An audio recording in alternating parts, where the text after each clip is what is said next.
চলতি অর্থবছরের বাজেট সঠিকভাবে বাস্তবায়নের নির্দেশ দিয়েছেন প্রধানমন্ত্রী।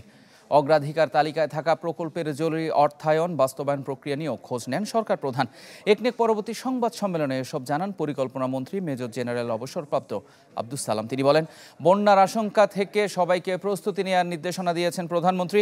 2024-25 অর্থ বছরের প্রথম একনেক সভায় বিভিন্ন পরিকল্পনায় উঠে আসে এসব কথা। মন্ত্রী জানান, প্রকল্পের জমি অধিগ্রহণের বিষয়ে ফসলি ও ঘনবসতিপূর্ণ এলাকা এড়িয়ে চলারও পরামর্শ দিয়েছেন সরকার প্রধান।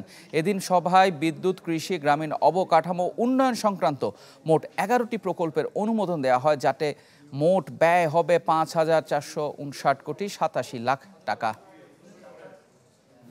টাকাটা যে আমাদের রিজার্ভ রয়েছে তা নয়, টাকাটা এই ট্যাক্সের থেকে আসবে।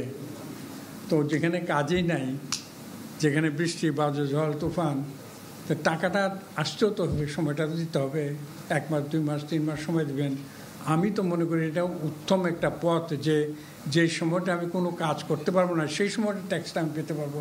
ট্যাক্সটা আদায় করে এই সমস্ত কার্যক্রম করে প্রস্তুতিটা নিতে। নগদের কাছে সব গ্রাহকই প্রিয়, তাই তো সারা দেশে ক্যাশ আউট চার্জ সবচেয়ে কম।